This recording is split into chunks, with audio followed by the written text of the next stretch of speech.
Les partis d'opposition et la société civile ont multiplié les mobilisations ces dernières semaines, et appelé à un sursaut de la population pour dénoncer la nouvelle constitution. Adoptée il y a un an, ce texte fera basculer le pays dans la Ve République au mois de mai 2025, et devrait installer l'actuel président Faure Gnassingbé à la tête du nouveau régime parlementaire.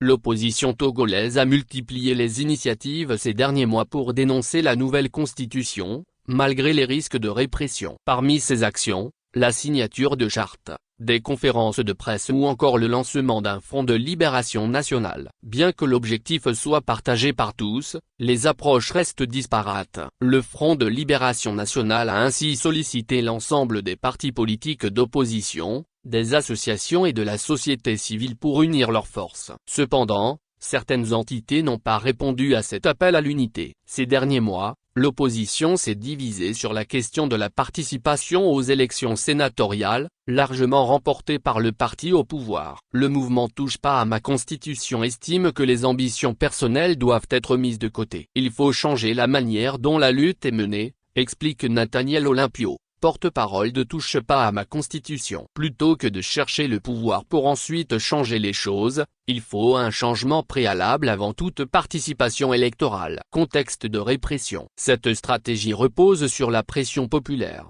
un objectif difficile à atteindre dans un contexte où les manifestations sont souvent interdites.